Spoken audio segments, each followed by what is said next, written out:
میں یاد دلانا چاہتا ہوں کہ کربلا کے شہیدوں میں ایک غلام ہے جس کا نام نہیں معلوم ہے، سوائے اس کے کتابوں نے لکھا کہ غلام ترکی، یعنی غلام تھا اور ترک کا رہنے والا تھا۔ کس کا غلام تھا؟ یہ ہمارے آپ کے چوتھے امام کا غلام تھا۔ عاشور کے دن جب بہت سے شہید ہو گئے تو یہ غلام امام کی خدمت میں آیا اور کہا آقا اب مجھے بھی میدان میں جانے کی اجازت دے دیجیے۔ تو امام نے کہا کہ میں تمہیں اجازت نہیں دوں گا، تم جس کے غلام ہو پہلے اس سید سجاد کے پاس جاؤ۔ وہ بیمار امام کے خیمے میں آیا، اس نے امام سے اجازت مانگی۔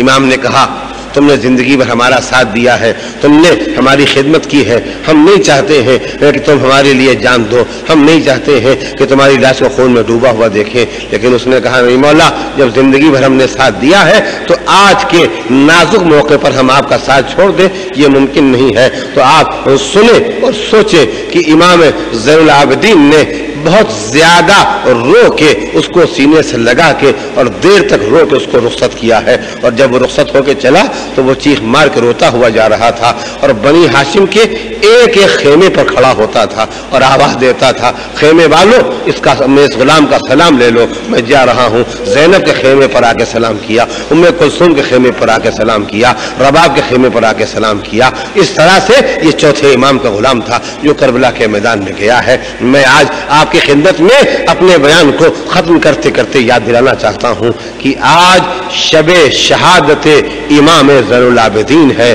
وہ آج کی صبح کو دنیا سے بوٹ گیا ہے جس نے 35 سال تک باپ کو مرنے کے بعد، باپ کی شہادت کے بعد باپ کا گریہ کیا ہے، باپ کا ماتم کیا ہے، باپ کا غم کیا ہے، اور کیسا غم کیا ہے۔ ایک مرتبہ کسی شخص نے امام کی ایک خاص کنیز سے پوچھا تھا کہ تم یہ بتا سکتی ہو کہ امام کی زندگی کیا تھی، کیا مختصر سننا چاہتے ہو یا تفصیل سے سننا چاہتے ہو؟ اس نے کہا مختصر سننا چاہتے ہیں۔ کہا سنو، جب سے میں امام کی خدمت کر رہی ہوں میں نے کسی رات بستر نہیں بچھایا، اس لیے کہ میرا امام رات بھر عبادت خدا کرتا ہے،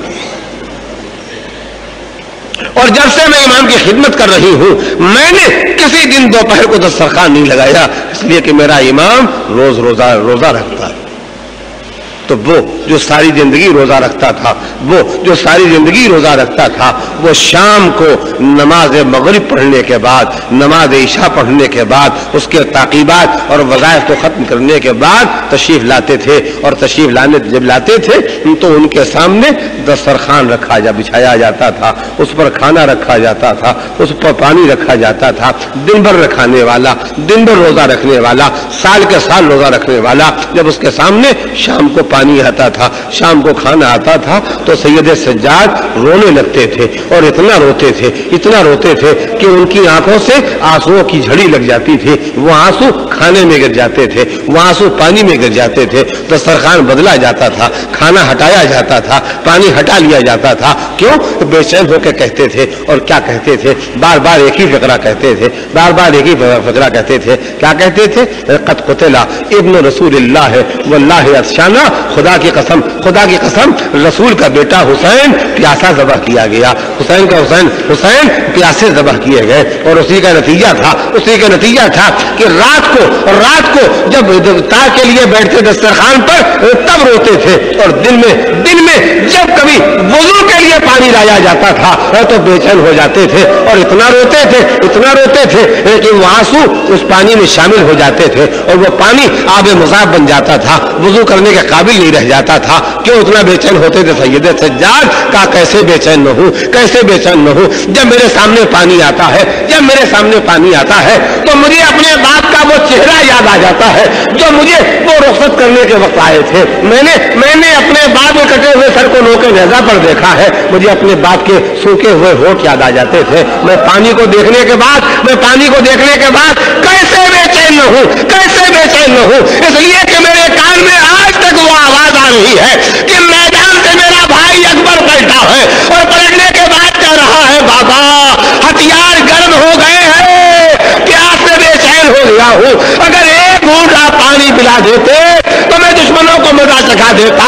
اور میرا باپ ساقیے کوثر کا بیٹا ہونے کے بعد میرا باپ اپنے نوجوان سے کہہ رہا تھا بیٹا نوجوان اکبر تمہارا باپ بڑا مجبور ہے, تمہیں پانی تو نہیں پلا سکتا ہے, اچھا میری زبان چوس لو شاید تمہیں تسلیم ہو جائے. سید سجاد کہتے ہیں میرے کان میں آج تک اکبر کی آواز آ رہی ہے کہ اکبر نے منہ میں زبان لے کے اپنا منہ ہٹا لیا, کہا بابا آپ تو مجھ سے زیادہ پیاسے ہیں, آپ کی زبان تو مجھ سے زیادہ خشک ہے. اور اس کے بعد جب جانے لگے تو حسین نے کہا لو یہ انگوٹھی اپنے منہ میں رکھ لو اور جاؤ اکبر تھوڑی دیر میں تم شہید ہوگے اور جام کوثر سے تمہارے جد رسول اللہ تمہیں سیراب کریں گے. سید سجاد آواز دیں گے, آج تک میرے کان میں آواز آ رہی ہے کہ گھوڑے سے گرنے کے بعد میرے نوجوان بھائی نے آواز دی تھی بابا آخری سلام اور بابا وہ رسول اللہ وہ میرے جام کوثر لے کے آ رہے ہیں. سیعلم الذین ظلموا ای منقلب ینقلبون الا لعنۃ اللہ